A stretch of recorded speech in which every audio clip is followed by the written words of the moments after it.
बुधवारी झालेल्या खोळंब्यानंतर मध्य रेल्वे ट्रॅकवर आली आहे। बुधवारी संध्याकाळी मध्य रेल्वेवर अक्षरशः दुहेरी संकट आलं।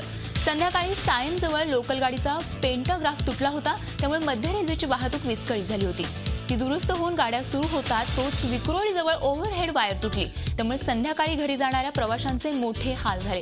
सर्वच महत्त्वाच्या स्थानकांवर प्रवाशांची प्रचंड गर्दी झाली होती। या दोन्ही ठिकाणचे तांत्रिक बिघाड दुरुस्त करण्यात आलेत। पावसाच्या एका सरीमुळे मध्य रेल्वे ठप्प झाल्यानं पावसाळ्यात काय असा संतप्त सवाल यावेळी नागरिकांमार्फत उपस्थित करण्यात आला।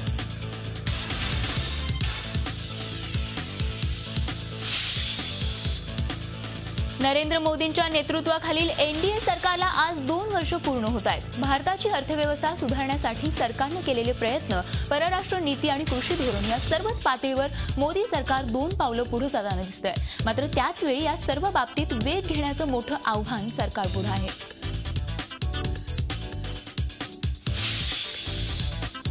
मोदी सरकारला 2 वर्ष पूर्ण झाल्याच्या निमित्ताने नवी दिल्लीत एक रंगारंग कार्यक्रम होणार आहे। या कार्यक्रमात अमिताभ बच्चन सहभागी होणार आहेत। मात्र बच्चन यांच्या सहभागामुळे नव्या वादाची ठिणगी पडली आहे। पनामा प्रकरणी चौकशीच्या घेऱ्यात असलेल्या अमिताभ यांना सरकारच्या अशा कार्यक्रमात बोलावणं कितपत योग्य आहे असा सवाल करत काँग्रेसने यावर तीव्र टीकास्त्र सोडलंय।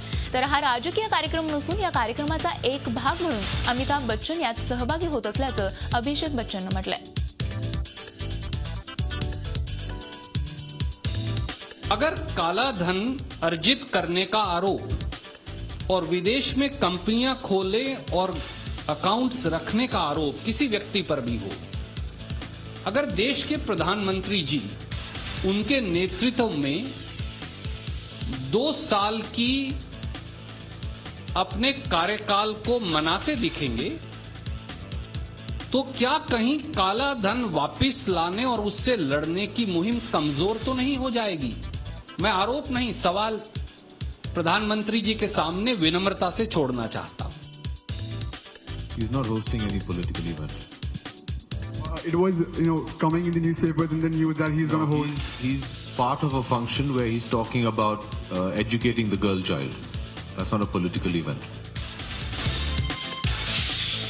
मोदी सरकारला 2 वर्ष पूर्ण झाल्याच्या निमित्ताने दिल्लीतील इंडिया गेट जवळ भव्य कार्यक्रमाचं आयोजन करण्यात आलं। याच ठिकाणी बंदिस्त स्टेजची उभारणी करण्यात आली आहे।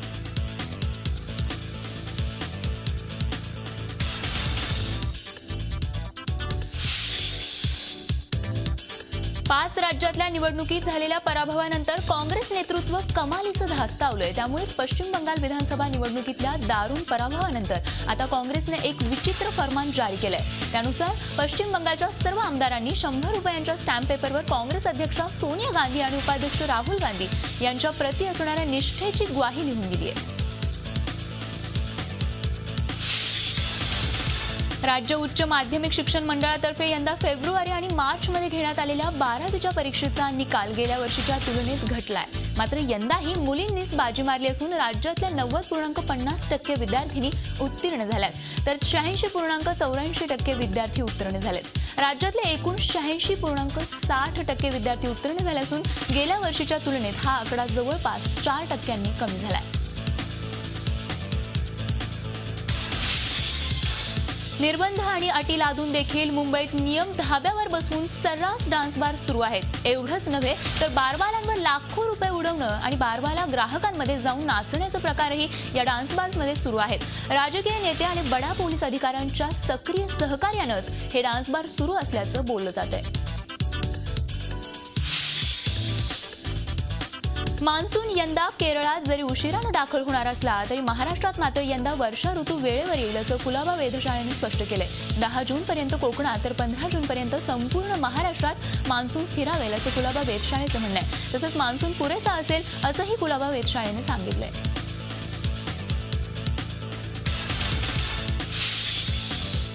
बुलडाणा जिल्ह्यातील देऊळगाव राजा तालुक्यात बुधवारी वादळी वाऱ्यासह गारपीट झाली। जोरदार वादळामुळे अनेक झाडं रस्त्यावर उन्मळून पडली, त्यामुळे शहरातून जाणाऱ्या नागपूर पुणे राज्य महामार्गावरील वाहतूक ठप्प झाली होती।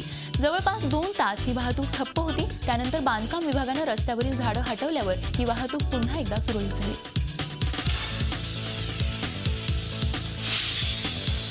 एकेकाळी बाळासाहेबांची शिवसेना वाघासारख्या डरकाळ्या फोडायची, मात्र हीच वाघासारख्या डरकाळ्या फोडणारी शिवसेना आता बकरीसारखी कशी झालीये हे आम्हाला देखील कळत नसल्याची टीका राष्ट्रवादीचे प्रदेशाध्यक्ष सुनील तटकरे यांनी केली. तटकरे यांच्या उपस्थितीत जालना शहरात दुष्काळी परिषद घेण्यात आली. या परिषदेत ते बोलत होते.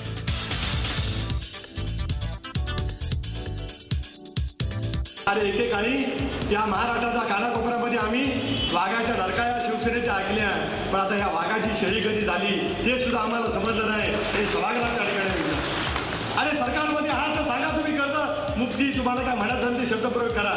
आम्ही कर्ज माफी म्हणतो, तुम्ही कर्ज मुक्ती म्हणा.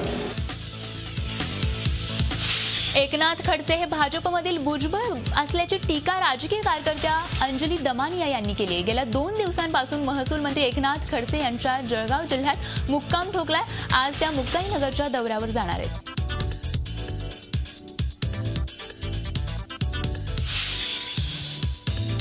फडणवीस सरकार आपल्या जलयुक्त शिवार योजनेच्या कामाचे ढोल चांगलेच बडवतंय, मात्र हेच काम स्वतः करणाऱ्या एका शेतकऱ्याचा छळवाद सरकारी यंत्रणेनं चालवला असल्याचं उघड झालंय. संजय तिडके यांनी स्वतः इतरही शेतकऱ्यांच्या शेतीला पाणी देण्यासाठी आपल्या शेतात बंधारा बांधला. यासाठी त्यानं आपली स्वतःची 10 एकर शेती विकून तब्बल 25 लाख खर्च केले. मात्र त्यांना कायदेशीर बाबींच्या नावाखाली तहसील कचेरीत सतत चौकशीसाठी खेटे मारायला लावलं जातंय.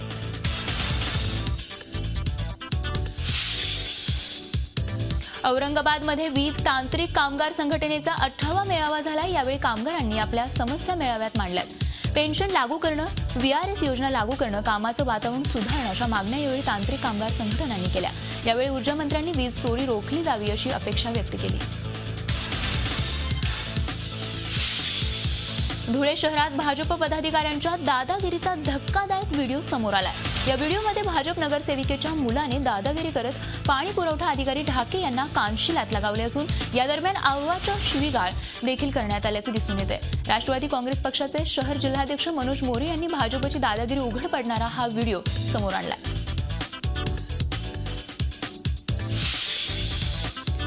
बुलडाणा जिल्ह्यातील मलकापूर तालुक्यातील शेतकऱ्याला कार्यालयाबाहेर काढणाऱ्या भूमिलेख अधिकाऱ्याची कानउघडणी करत मनसे कार्यकर्त्यांनी कार्यालयाची तोडफोड केल्याची घटना घडली आहे.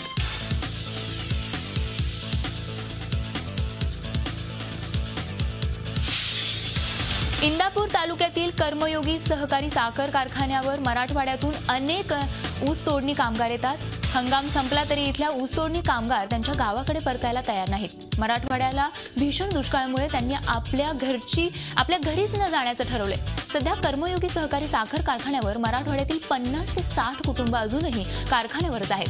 अडचणीत सापडलेल्यांना मदत केलं पाहिजे या हेतूने कर्मयोगी सहकारी साखर कारखान्याने आपल्या कारखाना कार्यक्षेत्रातील कुटुंबांना मोलाची मदत केली आहे.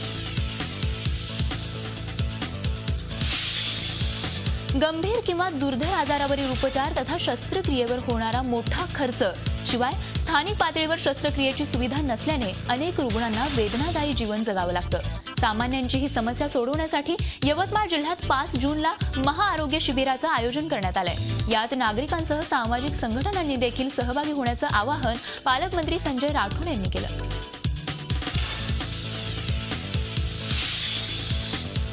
जून महिन्यात राज्यातील मंत्रिमंडळ विस्तार होण्याची शक्यता आहे. मंत्रिमंडळ विस्तारात मित्रपक्षांना संधी मिळण्याची शक्यता वर्तवली जाते.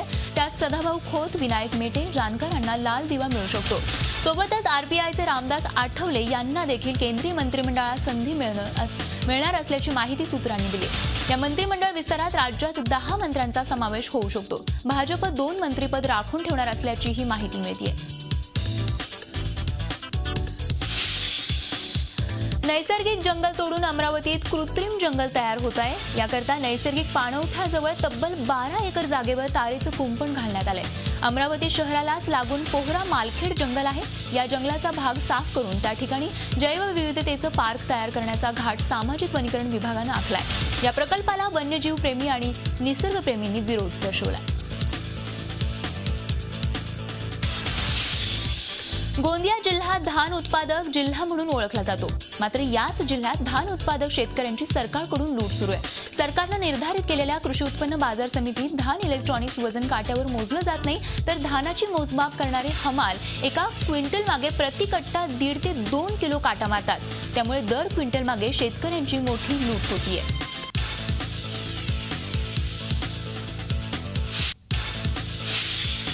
पिंपरी चिंचवडमध्ये सत्ताधारी राष्ट्रवादी काँग्रेसकडून वारंवार काढल्या जात असलेल्या अभ्यास दौऱ्यांच्या विरोधात शिवसेनेनं भीक मागो आंदोलन केलं.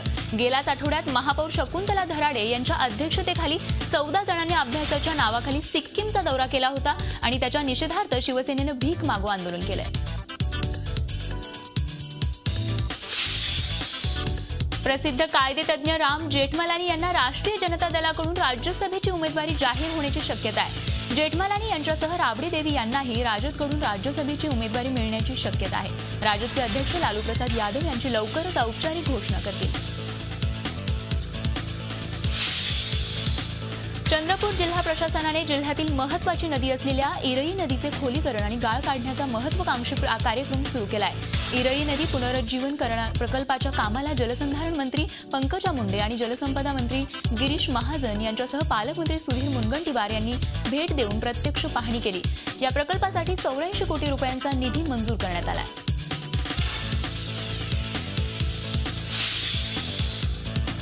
राज्य सरकारच्या जलयुक्त शिवार योजनेसाठी अभिनेता अंकुश चौधरी यांनी पुढाकार घेतलाय. अंकुशने या योजनेची माहिती घेण्यासाठी मुख्यमंत्री देवेंद्र फडणवीस यांची भेट घेतली. अंकुशने या योजनेसाठी 4 लाख रुपयांचा निधी देऊ केलाय. विशेषतः ग्रामीण भागातील शेतकऱ्यांना ही जलयुक्त शिवार योजना फायदेशीर ठरणार आहे. 6वीच्या इतिहासाच्या नवीन पाठ्यपुस्तकात चुका असल्याचं समोर आलंय. पुस्तकातील नकाशा आणि टीप देताना चुकीच्या पद्धतीनं मांडण्यात आल्याचं अभ्यासक विद्याधर अमृते यांनी म्हटलंय. बालभारती आणि भूगोलाच्या पुस्तकातील अशा चुका वारंवार लक्षात आणून दिल्याचंही त्यांनी सांगितलंय. या चुका बदलल्या नाही तर शिक्षकही त्याकडे लक्ष देत नसल्याचंही अमृते यांनी म्हटलंय.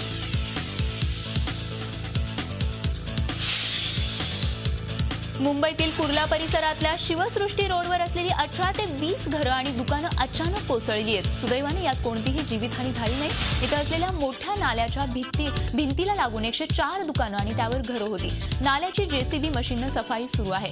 त्याचे हादरे बसल्याने ही दुर्घटना घडल्याचं स्थानिकांनी म्हटलंय. तर ही घरं अवैध असल्याचंही पालिकेचं म्हणणं आहे.